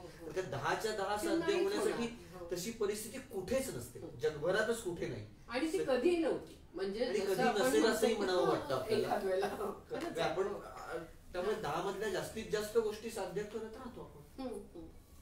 आता प्रश्न आहे, मला वाटतं हा माझ्यासाठी असा, महिलांकरता तुला काय करावेसे वाटली? अगदी खरं सांगायचं तर मला कायम असंच वाटलंय सावित्री ज्योती करत असताना प्रत्येक वेळी की मला स्वतःला अजून खूप अभ्यास करण्याची गरज आहे आणि माझ्या क्षेत्राच्याच माध्यमातून मला काहीतरी करावंसं वाटतं. कारण मला माझं क्षेत्र प्रिय आहे आणि त्यावर मला जास्त लोक ऐकतील असं मला वाटतं. आणि मला घरापासून सुरुवात करावीशी वाटते, कारण मी एका एकत्र कुटुंब पद्धतीत राहणारी मुलगी आहे. माझ्या घरी 13 जण राहतात. तर माझ्या आई, काकू, माझी आत्या पण आमच्याच गावात राहते. त्यामुळे माझ्या आजूबाजूच्या बायकांची विचार पद्धती जी मला कट्टीबट्टीपासून कळू लागली आणि सावित्री ज्योतीच्या माध्यमातून तिचा परीघ वाढलाय. आणि मला त्यांचे काही विचार जर मला बदलता आले तर मला वाटतं की ते माझ्या परीने शॉर्ट टर्म सक्सेस आहे. आणि मला वाटलं म्हणून केवळ ते योग्य आहे असं न म्हणता मी त्यांना ते जर पटवून देऊ शकले, त्यांच्यात आणि माझ्यात जर काही देवाणघेवाण झाली आणि जर ते असं पसरत गेलं तर ही साथ जास्त चांगली असं मला वाटतं, पसरत जाणारी इतर कुठल्याही गोष्टीपेक्षा. तर महिलांकरता मला आत्ता तरी असं वाटलंय की माझ्या क्षेत्राच्या माध्यमातून, म्हणजेच अभिनयाच्या माध्यमातून, नृत्याच्या माध्यमातून आता तरी माझं पहिलं टार्गेट हे आहे की जास्तीत जास्त लोकांपर्यंत सावित्रीबाईंचं वाङ्मय तरी पोहोचावं आणि ज्योतिरावांचं, म्हणजे त्यांच्याशिवाय सावित्रीबाईंना खरोखर हे सगळं स्फोरणं खूप कठीण होतं. तर हे पोहोचावं अशी माझी मनापासून इच्छा आहे. आणि याचं प्रकट वाचन, अभिवाचन, नाट्य वाचन ह्याच्यावर आधारित काही संकल्पनांना घेऊन माझ्या डोक्यात काही गोष्टी आहेत त्या मला कराव्याशा वाटतात. तर मी महिलांसाठीच काय सगळ्यांसाठी हे करायला तयार आहे. आणि ही खूप चांगली गोष्ट मला वाटते, कारण आपण म्हणतो तसं हे माध्यम इतकं प्रभावी आहे ना. म्हणजे पारंपरिक ही व्याख्यान, परिसंवाद, गटचर्चा यांना तर महत्व आहे, नाही असं मी अजिबात म्हणणार नाही. पण हा जो तुमचा आता माध्यमाचा प्रभाव आहे त्याच्यामुळे याच्यातून तुम्ही जास्ती लोकांपर्यंत पोहोचू शकता, जास्ती विचार लोकांपर्यंत पोहोचणं. त्याच्यामुळे हे खूपच चांगलं आहे, तू ते जरूर कर. आणि मला अजून एक असं सुचलं होतं, म्हणजे आता बोलता बोलता तू जेव्हा अभिवाचन आणि असं म्हटलीस तेव्हा तुम्ही सगळे क्रिएटिव्ह पण आहात रायटिंगच्या अर्थाने सुद्धा. तर सावित्रीबाई आणि हे आपल्या लेखिका इथे ऐकतायत, सावित्रीबाई आणि समकालीन स्त्री यांच्यामधला डायलॉग, यांच्यामधल्या अशा पद्धतीने जर आपण करू शकलो ना, म्हणजे थोडं असं तो त्या पद्धतीने करायला पाहिजे, म्हणजे जेणेकरून इकडे पुढच्या कार्यक्रमात सूत्र देताय जरूर आवडेल असं काहीही करायला. हे एका प्रश्नाचं उत्तर देऊया फक्त, पुढच्या भागांचं शूटिंग झालंय का? आम्हाला करायला आवडलं असतं, झालेलं नाहीये. म्हणजे किती तुम्हाला शॉर्ट टर्म नोटीस मिळाली की, म्हणजे काही मालिकांमध्ये तर आम्ही असं ऐकलं की तो उद्यापासून मालिका नाही, असं नाही. आम्ही महिनाभर आधी आम्हाला हे कळलेलं की हे संपणार आहे मालिका, परंतु म्हणजे कशी कुठे काय संपेल त्याची बोलणी खर चालू होते. एक प्रश्न आता इकडे आला होता की तुम्हाला how were you influenced by the role, because of the role असा प्रश्न, भूमिकेने तुम्हाला किती प्रभावित केला असा तो प्रश्न आहे. तर मला असं वाटतं, मगाशी पण तो बोलला, पण मला फक्त त्याच्यात एक वाटतं की ही प्रक्रिया अशी पी हळद हो गोरी सारखी नसते, हे पहिलं आपण मान्य केलं पाहिजे. आणि त्यामुळे त्याचं काहीतरी आपल्या मनात त्यामुळे काहीतरी सुरुवात होऊ शकते आणि त्याचा एखाद्या काही संबंध नसलेल्या एखाद्या वेगळ्याच प्रसंगामध्ये, वेगळ्या भूमिकेमध्ये त्याचा कुठला तरी भाग येऊ शकतो. त्यामुळं अशा 4 गोष्टी तुम्हाला सांगता येत नाहीत, कारण का हे काही हे सायंटिफिक उत्तर होऊ शकत नाही. हे कलेतलं उत्तर असल्यामुळं त्याचं सत्य प्रत्येकाचं वेगळं असतं. कोणी आपण थेट कधी कधी प्रभावित होतो आणि शक्यतो भूमिकांचे प्रभाव स्वतःवरनं काढून टाकणं हे कलाकाराचं एक काम असतं. नाहीतर तुम्ही आयुष्यभर तीच भूमिका करत राहता, असंही मला वाटतं. म्हणजे ही एका अर्थाने ताऱ्यावरची कसरत आहे की नाही. मगाशी सुरुवातीलाच मला वाटतं मी एका यांनी हे बोलले की आता इथे तर अशी भूमिका आहे आपली की जी आपल्या मनात राहायला हवी आहे, आपल्या विचारात राहायला हवी आहे आणि आपण ती प्रीच पण करायला हवी. आणि दुसरीकडे कलाकार म्हणून तुम्हाला म्हणजे जसे ज्योतिबा बोलतात तसा तू दुसरीकडे बोलून चालणार नाहीये, म्हणजे किंवा तू सावित्रीच्या संदर्भात, त्यामुळे तुम्हाला ते वेगळं नक्की करायला लागणार आहे. पण तरी असा जो मुद्दा असतो की हा विचार, हा माणूस ज्याचं काहीतरी आपल्या मनावरती, म्हणजे त्या उरलेल्या भूमिकांवर ते नाही होणार पण आयुष्यावरती परिणाम व्हायला पाहिजे. म्हणजे असं जे काही वेळेला असं म्हणतात ना की अभिनेत्याच्या किंवा अभिनेत्रीच्या म्हणजे असं कमल दलावर कसं असतं पाणी ते हे होतं म्हणजे अलिप्त, तर इथे कसा आपण विचार करणार. नाही, मला उलट वाटतं, मला असं वाटतं की पण मग तशी अलिप्तता प्रत्येक भूमिकेविषयी तुम्हाला साधली तरच तुम्ही तितके न्यूट्रल होऊ शकाल. काही भूमिकांविषयी तुम्ही जर तसे अलिप्त राहिला नाहीत आणि फक्त धोका हा कायमच असतो, कारण का दरवेळेला तुम्हाला लोकोत्तर आणि आदर्शवादी भूमिका मिळत नसतात. कलाकार म्हणून तुम्ही प्रत्येक गोष्टीकडे निकोप मनाने पाहणं आवडतं. स्खलनाकडे पण तुम्हाला बघावं लागतं माणसांच्या, आणि स्खलनशील भूमिका पण तुम्हाला आव्हान देत असतात.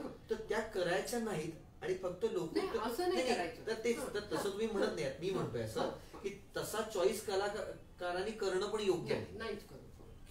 पण मग फक्त लोकोत्तर भूमिकांची ओझी पण स्वतःवर बाळगण्यात पॉइंट नाही. त्यांनी आपल्या मनात म्हणजे त्याचं बीज आपल्या मनात कुठेतरी पडलं आणि ते तेवढं राहणं, ते जिथे जसं तसं फुलेल तसं त्याला फुलू द्यावं असं मला वाटतं. आणि मला हे अतिशय पटतंय. सॉरी, फक्त मला याच्यात एक गोष्ट ऍड अशी करावीशी वाटते की तुम्ही जे म्हणताय की विचारांमधनं ते जाणं आणि न जाणं, हो. आणि लकबिन मधनं हो.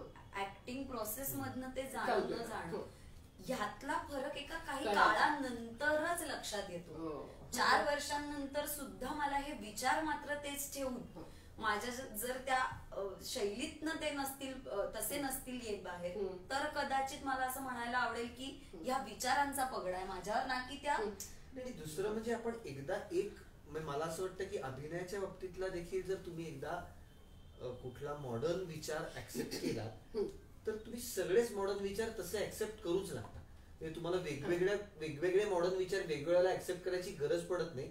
तुम्हाला एकत्रच त्यातला एक मुद्दा कळतो. जसा हा अभिनयाच्या बाबतीतला विचार आहे की तो तुमच्या भूमिका आणि तुम्ही हे वेगळे असायला हवं. हा जर मॉडर्न विचार आपण म्हटला तर इतर क्षेत्रातले मॉडर्न विचार तुम्हाला त्याच अर्थाने कळू लागतात असं मला वाटतं. किंबहुना ते तुम्ही त्यांच्याशी मुखर तरी होऊ लागतात ते कळण्याच्या प्रोसेस मध्ये.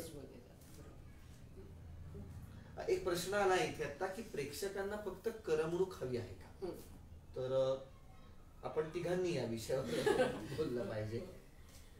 मला वाटतं फक्त करमणूक नकोय आणि ज्यांना फक्त करमणूक हवी आहे त्यांना आपण रसिक प्रेक्षक म्हणणं थोडस डिफिकल्ट आहे असं मला वाटतं. कशाला करमणूक म्हणायची असा मला बेसिक प्रश्न आहे की म्हणजे मुळात करमणूक हवी आहे याच्यामध्ये वाईट काय.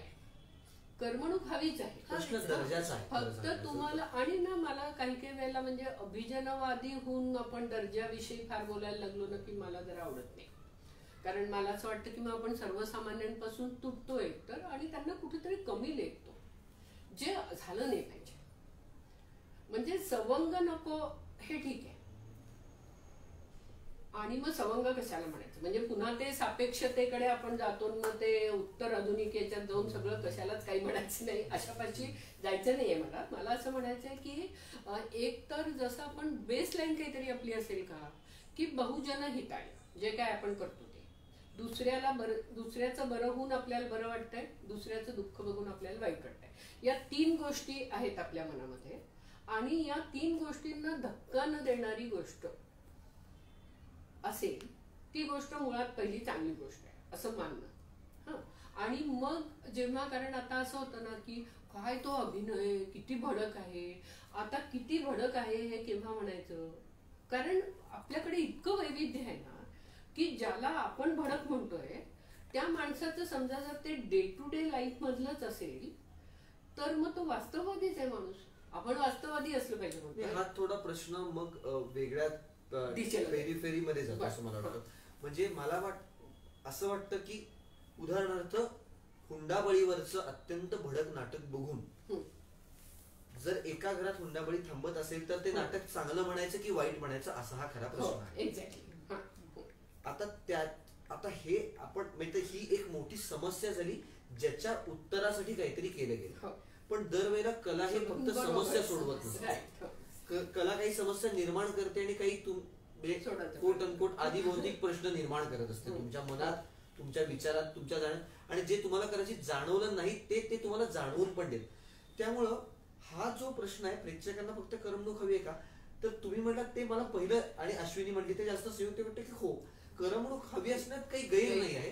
प्रश्न आहे की कुठल्या जाणीवेची करमणूक आहे. म्हणजे आपण असंही उलट म्हणू शकतो. आम्ही 3 जाणीवा म्हटल्या त्या जाणीवा. म्हणजे असं आपण म्हणू शकतो की मग आता समजा करमणूकच म्हणून फक्त स्त्रियांवर विनोद केले जात असतील आणि ती 100 पैकी 90 लोकांना आवडत असेल तर ती आपण तिथे बहुजन हिताय विचार करू शकणार नाही आपण. कारण का तो धोक्याचा आहे. आपण म्हणणार की जरी हा बहुजनांचा विचार समजा असेल तरी त्याला चॅलेंज करणं आवश्यक आहे. तुमच्या कुठल्या तरी करमणुकीसाठी कुठल्या तरी महत्वाच्या तत्वाचा बळी चालला आहे.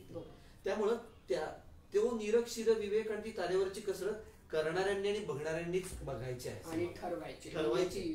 नक्कीच या माध्यमाचं पहिलं प्रॉमिस हे मनोरंजन आहेच हे कुठेच आपण विसरू शकत नाही. त्यामुळे मनोरंजन आणि प्रबोधन या दोन्हीची सांगड ज्यांना घेता येते त्यांनी ते जे आता सावित्री ज्योतीने जे प्रॉमिस केलं होतं तेच ज्यांना मिळालं त्यांना खरोखर ती सिरियल आवडली, ती मालिका आवडली.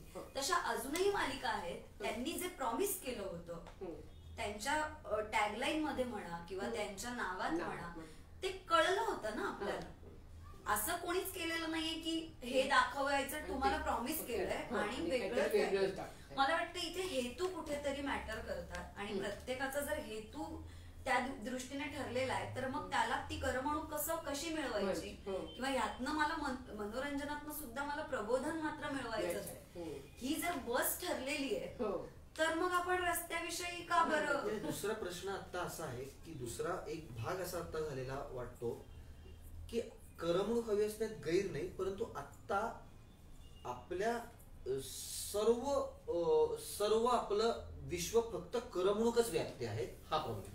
बरोबर, म्हणजे बातम्या सुद्धा त्याच्यातला कुठला तरी भाग आपल्या एक म्हणजे आपल्या आता ताटामध्ये फक्त नूडल्स, फक्त गोड, म्हणजे पाचही वाट्या गोडाने भरलेल्या आहेत आणि ताटामध्ये आणखी जंक फूड आहे अशी परिस्थिती आहे. तर करमणूक हवी, परंतु त्याचं आपल्या आयुष्यातलं स्थान नक्की डाव्या उजव्या बाजूला कुठे आहे हे आपल्याला आता लक्षात येत नाही. त्यामुळे हा प्रश्न निर्माण होतो की फक्त करमणूक हवी असल्यामुळे ते प्रॉब्लेम आहे तर सर्व क्षेत्रात,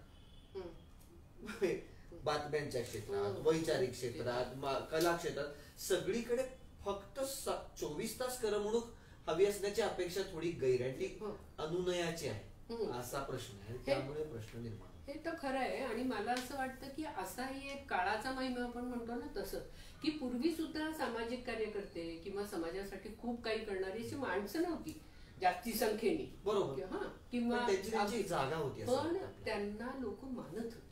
म्हणजे लोकांना असं वाटत होतं आम्ही नाही सामाजिक कार्यकर्ते पण कुणीतरी करायला पाहिजे. म्हणजे ज्ञानेश्वर जसा शेजारच्या घरात, शिवाजी तसं होतं की कुठतरी वाटत होतं की अरे हे महत्वाचं आहे, असायला पाहिजे, पण आम्ही नाही करू शकतो.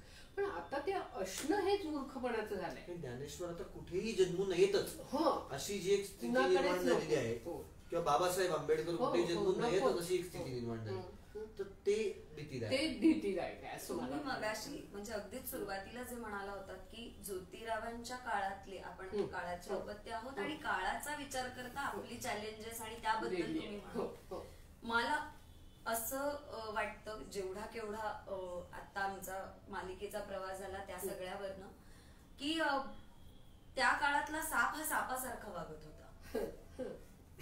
आत्ताच्या पुन्हा जे शेडकार्ड आहे त्याच्यामध्ये इतकं सगळं कन्फ्युजिंग आहे, इतकं सगळं स्वार्थाच्याही पलीकडे जे हानिकारक आहे जाणार आहे ते कुठेतरी आपल्याला माणूस म्हणूनच ते बदल करणं गरजेचं आहे. मग ते माध्यमाला आपण किती काळ आणि किती वेळ दोष देणार आहोत हा बरोबर. म्हणजे शेवटी आपल्याच मनापाशी आपल्याला पोचायला पाहिजे, डोकावून जरा बघायला पाहिजे की आपल्याला काय वाटतंय, नक्की काय हवं आहे आणि आपण काय करतोय. तर आता एक प्रश्न त्याच अनुषंगाने आला होता, याचा कंटिन्युएशन पुढच्या भागात शूटिंग झालं आणि मालिका पुन्हा सुरू होण्याची शक्यता आहे का असा प्रश्न आला. तर मगाशीच अश्विनी पण म्हणाली की we are hopeful about it, पण आता सांगता येणार नाही काहीच कुठलंच आम्हाला 100% असं ह्याचं उत्तर देता येणार नाही. शक्यता आहे का ते माहिती नाही, इच्छा नक्की आहे. आणि मगाशीच मी अपील केलं तसं की आपल्या बाजूनी प्रेक्षकांनी काहीतरी जर हालचाल केली तर खूप शक्यता वाढेल हे सगळं असण्याची. आता मला असं वाटतं की मालिकेकडे परत येत असताना म्हणजे सावित्री ज्योतिबा हे नवरा बायको असणं, सामाजिक कार्यकर्ते असणं, विचारवंत असणं, अशा पद्धतीने नवरा बायको एखादं जोडपं काहीतरी सामाजिक काम करताय, ते 50 वर्ष करताय, असं जवळजवळ आपल्या इतिहासात नाही. म्हणजे संतांच्या याच्यात काहीतरी एक सोयराबाई आणखीन तिचा नवरा असं म्हणतात, अदरवाईज ते कुठे दिसत नाही. तर त्याच्यामुळे तो भाग खूप महत्वाचा आहे की नवरा बायको आहेत ते. कारण बऱ्याच वेळेला लग्न ही संस्थाच एक ज्या पद्धतीने प्रॉब्लेमॅटिक आहे, म्हणजे प्रॉब्लेमॅटिक अशा अर्थाने की त्याचा पायाच पितृसत्ताक पुरुष प्रधान व्यवस्था असल्यामुळे बाई दुय्यमच आहे. आणि अशा अर्थाने मग डोमेस्टिक व्हायलन्स आणि आपण काय काय बघतो वगैरे हे सगळं पार करून ज्योतिबा हे झालेले आहेत. त्याच्यामुळे मी जे म्हटलं की सावित्री आहे घरोघरी आणि ज्योतिबाचा शोध जागली, याच्यामध्ये तू पुरुषांच्या संदर्भात काय म्हणशील की काय पद्धतीने पुरुषांशी डायलॉग व्हायची गरज आहे ज्यामुळे ते स्त्री पुरुष समता आणि जनरलच विषमतेच्या विरोधात. कारण काय होतंय की या व्यवस्थेमध्ये पुरुषाला विशेषाधिकार आहेत, सत्ता आहे. सत्ता माणसाला भ्रष्ट करते हे जरी माहित असलं तरी हाती असलेली सत्ता कोण सोडताय ती जास्ती अवघड गोष्ट आहे. म्हणजे नसलेली सत्ता मिळवण्यासाठी संघर्ष करणं आणि असलेली सत्ता सोडण्यासाठी मानसिक आणि भावनिक संघर्ष करणं या दोन मध्ये एका अर्थाने खूप फरक आहे. तर पुरुषांना ही जी आहे सत्ता त्यांच्या हातात आणि त्यांना जे डिव्हिडंड आहे एकूण सगळा पेट्रियार्कलीचा तर तो सोडण्यासाठी आपण कसं अपील करू शकतो? एकतर सावित्रीबाई आणि ज्योतिरावांचं उदाहरण हे थोर आहे असंच म्हटलं पाहिजे. म्हणजे कुठल्याही काळाच्या संदर्भानुसार ते थोर आहे असं मला वाटतं. म्हणजे इतकं वैचारिक अद्वैत असणं हे थोर उदाहरण आहे. हे पहिलं झालं. आणि त्यामुळे ते कायमच आपल्याकडे त्याच्या नंतरच्या काळातही आपल्याकडे सामाजिक काम करणाऱ्या काही जोडप्यांची उदाहरणं आहेत आणि ती तितकीच मोठीच आहेत असं मला वाटतं. आणि तुम्हालाही अर्थातच खूप असे जोडपी माहिती जी एकदिलानी त्यांचं काम करत आहेत. कला क्षेत्रातही असे लोक आहेत. दुसरं जे तुम्ही आता म्हणालात की त्याच्या पुरुषांशी काय पद्धतीचा संवाद होण्याची गरज आहे. मी सर्व पुरुषांबद्दल अर्थात नाही सांगू शकणार किंवा त्याची सैद्धांतिक मांडणी तुम्ही जास्त नीट करू शकाल. मी माझ्याबद्दल सांगू शकेन. मला असं वाटतं की माझ्याकडे असणारी कुठलाही पॉवर पोझिशन मी नाकारेन असं मला वाटतं. पहिली गोष्ट म्हणजे माझ्यामध्ये येणारा कुठलाही म्हणजे मला परंपरेनं चालत आलेला कुठलाही अधिकार आहे जो मला कुठली तरी सत्ता देतो आणि जो माझ्या आसपासच्या कुठल्याही माणसाचं कुठल्याही जेंडरच्या माणसाचं दमन करतो तो अधिकार मी नाकारेन असं मला वाटतं. आणि जो मी नाकारत आलेलो आहे कायमच. यापुढेही मी तो नाकारत राहीन अशी माझी आशा आहे. तर तो मी कायम नाकारावा असं मला वाटतं. आणि म्हणजे याच्या पलीकडे मला इक्वॅलिटीची दुसरी व्याख्या दिसत. आणि तुला जे तुझ्या आसपास मित्र नातेवाईक पुरुष आहेत त्यांच्यामध्ये किती बदल होताना वाटतं की या सगळ्या कारण आता आपण जे म्हणतो हा जो बदल आहे त्याच्यात बराचसा काळाचाच रेट आहे असं मला वाटतं. वाईट गोष्ट वाटते मला वाईट गोष्ट वाटते. कारण का आता काळानेच आता अशी सिच्युएशन निर्माण केली आहे की तुम्ही आता दगड नाही मारू शकत शिकायला जाणाऱ्या बाईवर. त्यामुळेच काही लोक दगड मारत नसावेत अशीच विचित्र परिस्थिती निर्माण होते. मनात त्यांच्या दगड चालूच आहेत की काय असं वाटतं. काळाच्या रेट्यामुळे जेवढे बदल झालेत तेवढे बदल झालेले आहेत. ते अपरिहार्यच आहेत जे बदल ते झालेले आहेत. परंतु काही जणांमध्ये निश्चितच अर्थातच पण त्याच्यामध्ये असा अनेक घटकांचा वाटा आहे. तुम्ही कोणाच्या संपर्कात येता तुम्हाला नवीन मूल्यव्यवस्था कोणातर्फे कळते. अगदी आत्ताच्या काही चांगल्या हिंदी सिनेमा आयुष्यमान खुराना सारखे जे कलाकार आहेत हा जो सगळा नवीन त्याच्यामध्ये ज्या पद्धतीचं स्त्री पुरुष समानतेचं चित्रण केलं जातं ती मूल्यव्यवस्था मुद्दामून अधोरेखित न करता ते पण फार चांगलं आहे. तर मला असं वाटतं की त्या पद्धतीनं हळूहळू काही लोकांमध्ये बदल करतात. आता काही बऱ्याचशा घटकांमध्ये दिसत नाही ते आपल्याला सगळ्याच माध्यमांवर दिसतं. सगळ्याच चळवळींच्या संदर्भातलं जेव्हा क्रिटिक येतं किंवा अगदी म्हणजे आमच्या ह्याच्यात सुद्धा अश्विनीला ज्या पद्धतीने काही कमेंट्स आल्या जे आपण बघाल तर ते तिथपर्यंत दिसतं. परंतु ते मी असं म्हणतो की मी पर्सनली माझ्या पलीकडे ते जाऊ देणार. मी जर ते येत असेल लोण तर ते मी माझ्यापाशी तरी थांबवेन. माझ्या पलीकडे मी ते जाऊ देणार नाही. इतकं मी नक्की करू शकतो. तर तेवढं मी करेन.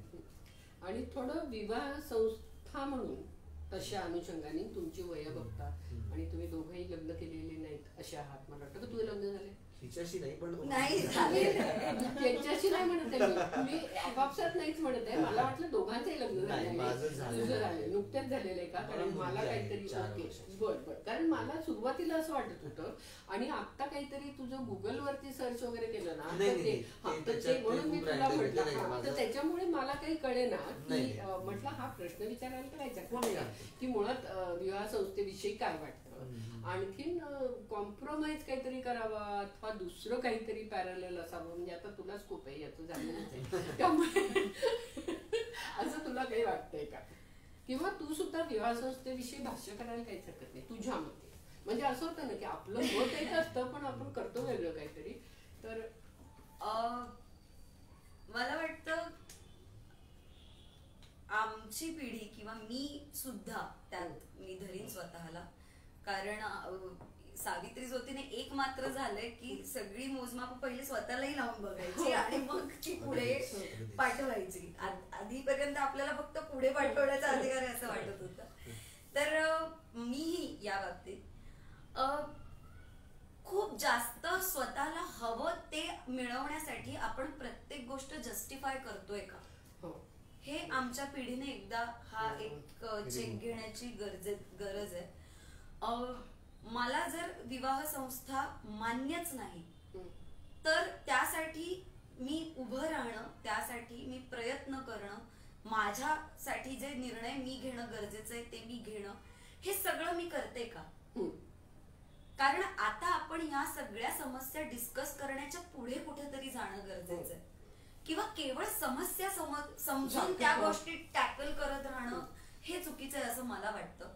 ज्यांना त्या विवाह संस्थेतनं फायदे मिळवायचे होते ते त्यांनी मिळवलेले आहेत. लव्ह मॅरेज कॉन्सेप्ट मधनं ज्यांना जे साध्य करायचं होतं ते त्यांनी केलेलं आहे.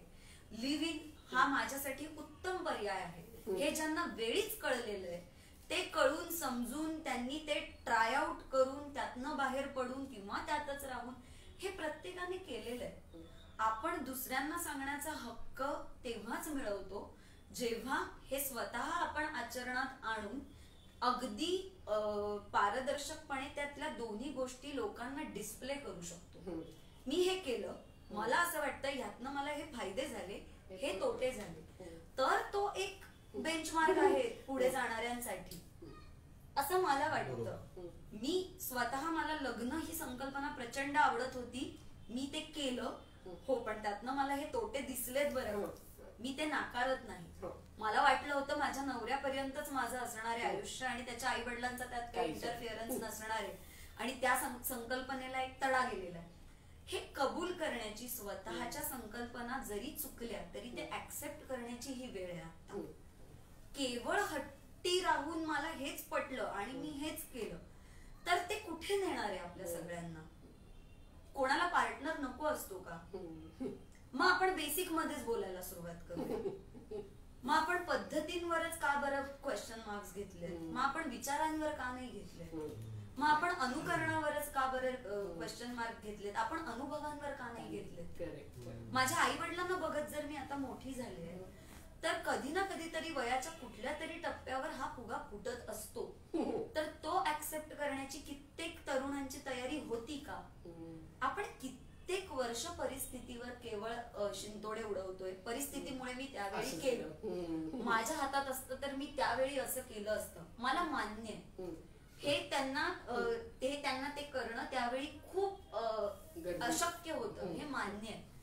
पण हे डिस्कस करून आपण पुढे काय नेतोय? आपल्याला कुटुंब व्यवस्था हवी असेल तर आपण त्या व्यवस्थेचा पुरस्कार करून त्यातल्या चांगल्या गोष्टींचा पुरस्कार करायला हवा. आपल्याला इंडिव्हिज्युअलिटी महत्वाची वाटत असेल, आपल्याला कुठलेही ऋणानुबंध, भावनिक, फायनान्शियल, सामाजिक कुठलेही झुगारून मी व्यक्तिमत्व म्हणून स्वतःला घडवू शकणार आहे याचा जर कॉन्फिडन्स असेल तर आपण त्याचा पुरस्कार करणं आवश्यक आहे. हे मार्गदर्शन नसावं, हे अनुभवांचं शेअरिंग असावं, ज्यातनं समोरच्या माणसाला त्यातनं काय घेता येईल हे त्याने बघावं. आणि मला पर्सनली हा प्रश्न विचारला तर हो, मला पार्टनर हवा आहे, चांगला पार्टनर. चांगल्या पार्टनरच्या माझ्या संकल्पना याबद्दल आपण एक वेगळा करेक्ट. त्यामुळे हा मुद्दा मग व्यक्तिसापेक्ष होतो. बरोबर. म्हणून कुठल्या व्यवस्थेवर बोलणं मला खरोखर चुकीचं वाटतं. मी स्वतः एका एकांकिकेत काम केलेलं ज्याचं नाव होतं कुंकू टिकली टॅटू, म्हणजे ज्याच्यावर लग्न व्यवस्था, लव्ह मॅरेज म्हणजे अरेंज मॅरेज, लव्ह मॅरेज आणि लिव्ह इन याबद्दल बोललं गेलं होतं. या पलीकडेही वेज आहेत असं मला आत्ता वाटतंय. उद्या मी अरेंज मॅरेज केलं तर मला प्रश्न विचारणारी खूप माणसं असणार आहेत, ज्यांना उत्तर द्यायची माझी तयारी असणार आहे. सो मी केवळ माझ्या पुरतं, जसं ओंकार म्हणाला की त्याच्या पुरतं तो ती गोष्ट सांगू शकतो, तर मला आत्ता तरी असं वाटतं की आपल्याला काय हवंय आणि तिथे जाण्यासाठीचा रस्ता, त्याच्यासाठीचं व्हेइकल याची माहिती फक्त असायला हवी. मग आपण तयारीबद्दल बोलूया आणि मग आपण सगळ्या गोष्टींबद्दल बोलूया. आता शेवटाच्या प्रश्नाकडे येताना आपला मिळून साऱ्या जणीचा जो एकूण चळवळीच्या अंगानीचा जो मुद्दा आहे ना, त्याविषयी मला असं वाटतं की आपण तरुणांच्या मध्ये स्वातंत्र्य समता हे त्यांना एक असं वाटतं की म्हणजे निदान अर्बन आणि मिडल क्लास यांच्यामध्ये समता म्हणजे काय, हो असतेच, असायलाच पाहिजे, पण ती फक्त स्वतः पुरती असायला पाहिजे असं असतं का, असं माझ्यासारख्या म्हातारीच्या डोक्यात एक प्रश्न आहे. आणि तेव्हा मला असं सांगावं असं वाटतं की म्हणजे एक सेल्फ सेंटर्डनेस जो या पिढीमध्ये आलाय, ज्याला जबाबदार अर्थात आम्ही सुद्धा आहोत, कारण आम्ही आजी आजोबा अथवा आई वडील या भूमिका कशा पद्धतीने नेल्या या सगळ्या परिवर्तनाच्या माहोलमध्ये, की एक तर बेसिक असं झालं की बऱ्याच वेळेला स्त्री चळवळीतल्या बायकांनी सुद्धा आपल्या मुलींना मुलग्यांसारखं वाढवलं, पण मुलग्यांना मुलीसारखं वाढवणं हे एका अर्थाने गरजेचं होतं, म्हणजे दोन्ही गरजेचं होतं. आणि मग ते मध्ये कुठतरी येणं, खरं म्हणजे कोणालाच कोणासारखं वाढवायचं काही कारण नाही, माणूस म्हणून व्यक्ती म्हणूनच वाढवायला पाहिजे, पण पर से समजा आता आपण जी व्यवस्था आहे त्याच्यात, तर त्या पद्धतीने पुरुषांना आणि स्त्रियांना सुद्धा, तरुणांना म्हणजे विशेषतः, कारण आपलं मिळून साऱ्याजणीचं युथ कनेक्ट म्हणून गेल्या वर्षीपासून सुरू केलं आणि त्याच्यामध्ये आपण सावित्री ज्योतिबा समता उत्सव साजरा केला, बरोबर, ज्याच्यामध्ये सगळ्या तरुणांनी सगळं ऑर्गनाईज केलं होतं आणि खूप छान कार्यक्रम झाला. तर या सगळ्या तरुणांना एक चळवळ कशी असू शकते, काय करावं त्यांनी, आणि चळवळीचं आपण म्हणतोच की सामर्थ्य आहे चळवळीचे, एका माणसाने परिवर्तन नाही समाजाचं होऊ शकत, तर त्यासाठी तुम्हाला काही वाटतं का की कसे मार्ग असू शकतात तरुणांनी जास्ती चळवळीत सहभागी होणं, अथवा सहभागी नाही झाले तरी एक विचार आणि ती संवेदना असणं, की स्वातंत्र्य समताबरोबर तिसरा भाग आहे, तिसरी कडी आहे ती मैत्रभावाची, म्हणजे मी त्याला मैत्रभाव म्हणते, बंधुभाव किंवा भगिनीभाव न म्हणता जेंडर न्यूट्रल मैत्रभाव. तर हा मैत्रभाव असणं खूप गरजेचं आहे. फक्त स्वातंत्र्य समतेपाशी तरुणाई थांबतेय का, मैत्रभावाचा अभाव आहे का, आणि तो कसा निर्माण, याच्याविषयी तुम्हाला काही वाटतंय का? म्हणजे माझं चुकीचंही असेल ना खरं, म्हणजे मैत्रभाव असेल सुद्धा तरुणांमध्ये जो मला लक्षात येत नाहीये. असं नाही, ऑब्विसली मैत्रभाव आहे आता, म्हणजे मला असं वाटतं की या सगळ्या आपल्या सगळ्या पेचांसकट सुद्धा आत्ताचं स्त्री पुरुष नातं हे कितीतरी जास्त पद्धतीने एनर्जेटिक आहे असं मला वाटतं. हो नक्कीच, म्हणजे त्याच्यात प्रश्न नाही असं माझं म्हणणं नाही, तरी सुद्धा या सगळ्या सकट मला असं वाटतं की ते कधी नव्हे एवढं एनर्जेटिक आत्ताच्या काळात आहे. त्याच्यात काळाचा रेटाही आहे, आपल्याला अनेक वेगवेगळ्या माध्यमांमुळे, आपल्या परदेश प्रवासांमुळे, या सगळ्याच गोष्टींमुळे अर्बन बोलतोय मी फक्त आता, शहरी मुलांविषयी बोलतोय, तर तिकडे चांगल्यापैकी त्या नात्यामध्ये एनर्जी आहे, मैत्री आहे, हे सर्व आहे असं मला वाटतं. त्यामुळं अर्थात शहराच्या 5 किलोमीटर नंतर परिस्थिती वेगळी आहे आणि ती काय आहे ते आपल्याला सगळ्यांना माहित आहे. त्याचं काय करायचं हे मी नाही सांगू शकणार, म्हणजे तिथे काहीतरी व्हावं असं मला नक्की वाटेल, पण तिथे काय करावं हे याच्याविषयी मी नाही सांगू शकणार. पण हो, मैत्रभाव मला वाटतं कधी नव्हे इतका जास्त आहे आता, त्यामुळे तो नाही असं मला वाटत नाही, तो आहे. त्याचं कन्व्हर्जन कशात होत आहे, त्याचं कुठल्या तरी एका मूल्यामध्ये कन्व्हर्जन होत आहे का, किंवा आपल्यासारखी माणसं आपण आणखी निर्माण करावी असं वाटतं का, एकत्र भेटून आपल्याला एखादं तत्व पटत असेल तर आपण ते तत्व आपल्या इतर जणांमध्ये इंजेक्ट करावं का, असं वाटतंय की नाही, ह्याच्याविषयी थोडी माझ्या मनात शंका आहे खरं सांगायचं तर. परंतु मैत्रभाव आहे असं मला नक्की वाटतं, नक्कीच वाटतं. तुला काय वाटतंय तरुणांच्या बाबतीत? हो, माझं बऱ्यापैकी उत्तर मी ओंकारशी सहमत आहे या बाबतीत.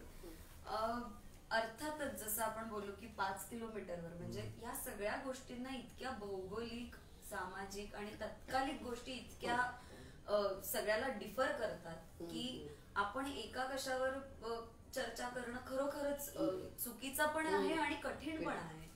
पण अर्थात मी जेव्हा आता आजूबाजूला बघतेय तेव्हा आमच्या काळी हे नव्हतं ते आता आहे, हा पण आता थोडा कमी आहे, म्हणजे आपण कुठेतरी एक पायरी अजून पुढे गेलेलो आहोत. आपल्या सगळ्यांच्या सोयीनुसार फक्त हे सगळं आपण बघू नये एवढं मात्र कायम वाटतं. आणि एक नैसर्गिक जो भेद आहे जो असणारच आहे ह्याचा जर ऍक्सेप्टन्स असेल तर मग हे कुठे ना कुठेतरी त्याचं वाईडर आपल्याला नोशन दिसू लागतं. अर्थात हे कळेपर्यंत खूप अनुभवातनं जाण्याची गरज आहे आणि तेवढे खरोखरच नाहीयेत माझे. त्यामुळे मी तुमचं वय दोघांचंही लक्षात घेता त्याविषयी आपण नाही जास्त म्हणतो. आता आपण मला वाटतं याच्याकडे येऊया समारोपाकडे. प्रश्न आला होता तो अजून आहे का? हा एक प्रश्न आहे ज्याच्याबद्दल आपण बऱ्यापैकी बोललोय. भूमिका करताना तुमच्या आयुष्यात थोड्या काळापुरते का होईना काय बदल होतात? तर म्हणजे अर्थातच या प्रश्नाचं उत्तर आता आपण मगाच्या ह्याच्यात बोललो होतो की भूमिका आणि त्याच्यामुळे होणारे बदल हे काही असे तुम्हाला दाखवता येण्याजोगे दरवेळेला असतातच असं नाही. थोड्या काळापुरते नाही, काही बदल दीर्घकाळ पण होऊ शकतात. एकतर काय होतं, भूमिका जेव्हा आपण ऍक्च्युली करत असतो ना, हे कुठल्याही क्षेत्रात आपण ज्या खरोखर काम करतो ना तेव्हा ते काम करण्याचाच विचार मनात खूप जास्त असतो.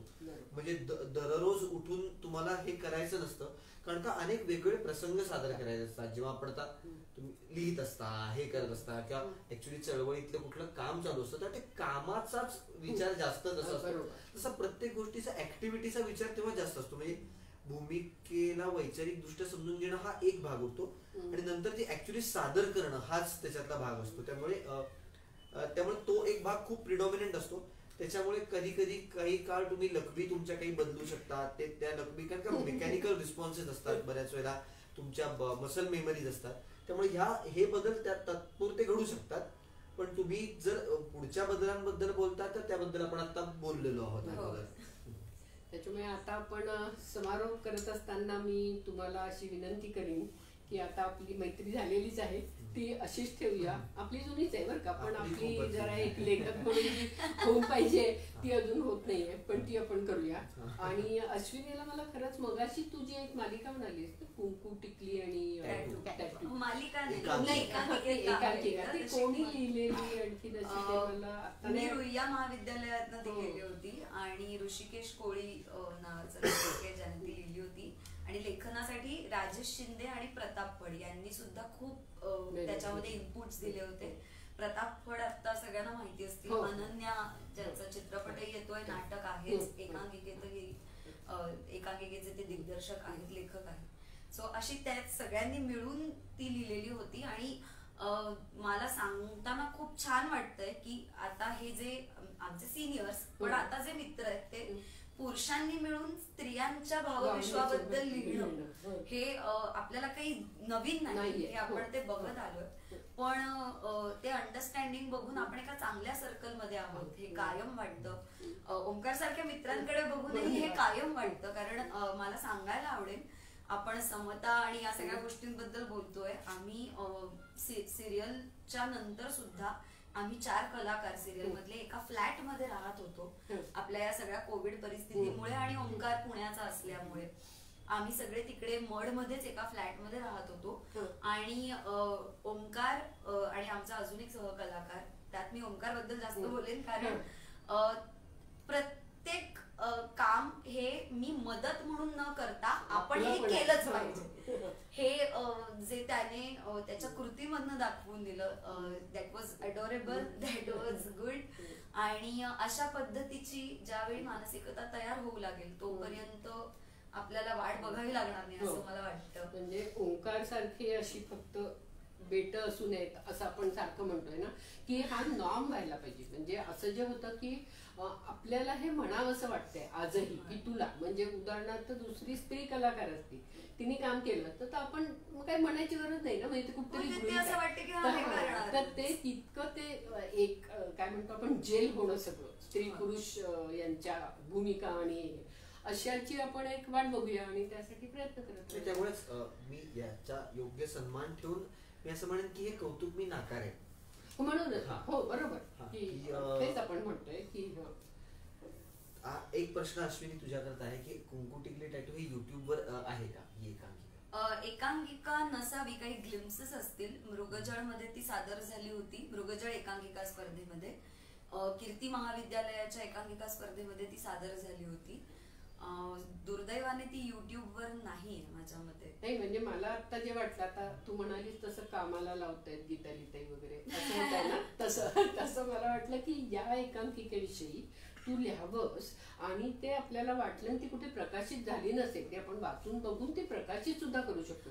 कारण या काही गोष्टी काय होतात की त्या तेवढ्या पुरता येतात आणि त्याला हवी तितकी प्रसिद्धी मिळत नाही चांगल्या अर्थाने, की जे लोकांच्या आणि ही पटकन लोकांना अपील होणारी गोष्ट असते. जेव्हा आपण दोन्ही तिन्ही अशा योग्य त्या व्यक्तींशी संपर्क जरूर, साधून अगदी जरूर जरूर प्रयत्न प्रयत्न करेन. Yes. कारण स्क्रिप्ट आहे माझ्याकडे, पण ती अशी परस्पर आपण नाही, नाही, लिहू शकणार अजिबात नाही. तू नाही. विचारून घे पण त्यांना. मी संमती घेऊन ती जर त्याचं वाचन अवेलेबल करता आलं सगळ्यांसाठी तर जरूर करेन. आणि खूप शुभेच्छा दोघांना, फार मस्त. आणि असेच मिळून साऱ्या जणीशी जोडलेले राहा. वर्गणीदार वाढवायला मदत करा, कारण प्रिंट मध्ये आम्हाला सध्या खूपच प्रॉब्लेम येतो एकूण ऍज यू नो की आता कोविडही आहे आणि आपल्या इलेक्ट्रॉनिक माध्यमामुळे प्रिंट माध्यमाला जरा गळती लागायला लागलेली आहे. पण प्रिंट माध्यमाचं एक वेगळं महत्व पण आहे. म्हणजे कोविडमुळे आता काही लोकांना हे पुन्हा एकदा लक्षात पण आले की बास आता नको, आम्हाला हातात द्या. असं आता आम्ही दिवाळी अंक काढला तेव्हा असंच झालं, इतके हातोहात संपले की लोकांना विरह झालेला होता प्रिंट माध्यमाचा. त्याच्यामुळे आमच्या हातात द्या वाचायला, त्याच्यामुळे आम्हाला मदत करा. Yes, thank you so much. खूप मस्त वाटलेलं आहे बोलवल्याबद्दल. आणि आम्ही तुम्हाला मदत करा असं तुम्ही म्हणू नका, म्हणजे एकत्र जाऊया. येस, खूप छान, खूपच छान वाटलं.